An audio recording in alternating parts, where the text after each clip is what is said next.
courtesy of Schmaltz Brewing Company in Clifton Park, New York. It's Star Trek The Next Generation beer, Captain's Holiday, which I still don't know if any of this is real. Schmaltz sounds like a fake brewing company. It does. Kind of sounds like Schlitz, but the captain had a good holiday. That Vash really worked her magic. That was a deep cut. Or as Picard calls her, Gash.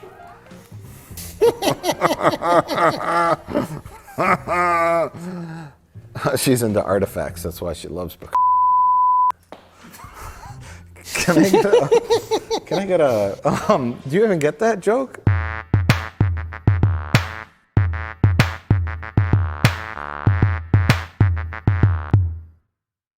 Well, there's many things to talk about in Star Trek The Next Generation. But today, we're here to talk about Star Trek The Motion Picture from 1979.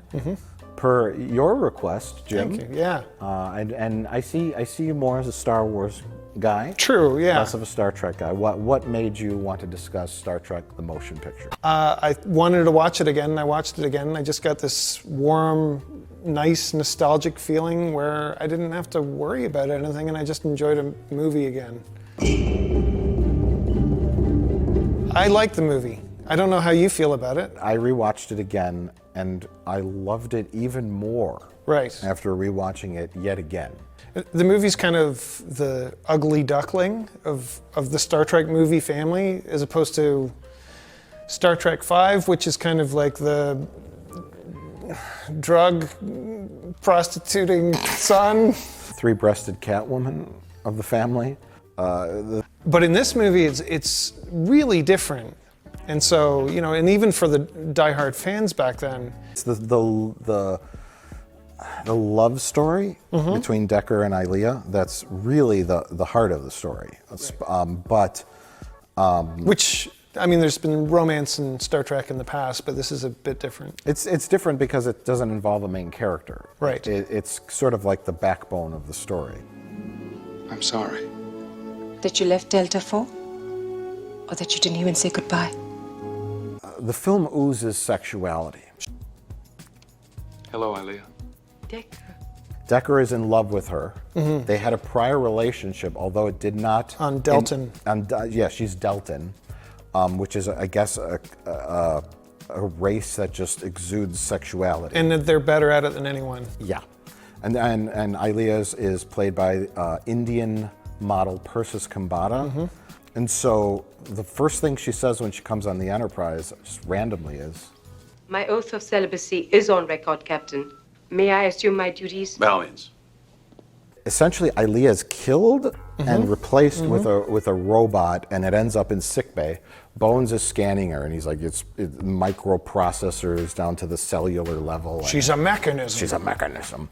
And then Decker comes in. Yeah. And he's like, Ilea. The Ilea theme plays. Osmotic micropump, right here. And even the smallest body functions are exactly duplicated. She says every endocrine system is recreated, even down to eye moisture. And then Decker goes, Every exocrine system is the same too. Even eye moisture. Dick. So it's a woman saying the line that this woman is Yeah. and it's so subtle. But you know Decker's thinking, the woman says the line that she is a perfect recreation of the female form. Right.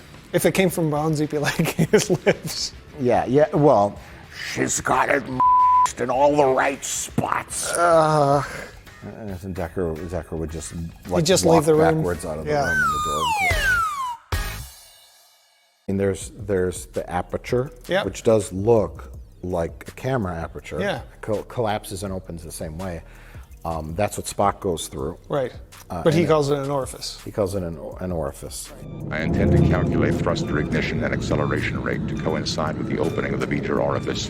And he goes into the orifice, he penetrates it. Right. And then he discovers V'ger has projected an image of V'ger's home planet and he sees Ilea, and Ilea is the key to all this.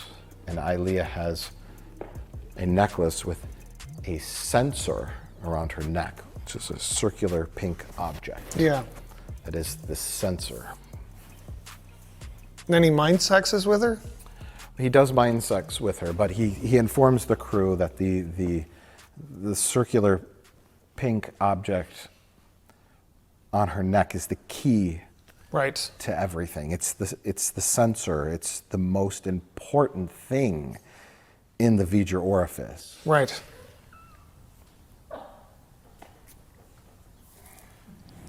Now, what do you suggest we do? Spank it.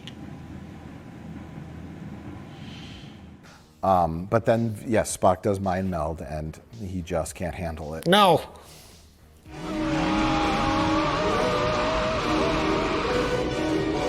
And then that's when Spock learns that emotion is an important part of the discovery process of learning about yourself.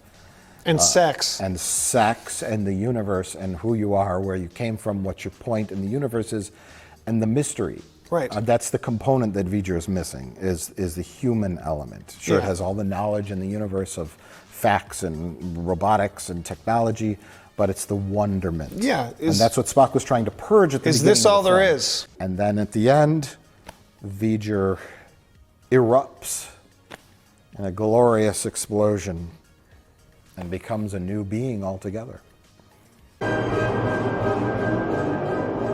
It's closing up. I remember thinking the sequences when they're going through the cloud are just so boring. But now when I watch it and I just sit back and I say, they're investigating this phenomenon, they don't know what it is, and they're going through it and they're discovering it as they enter the V'ger energy field. And it's so Star Trek, and you'll never have a movie like that ever again.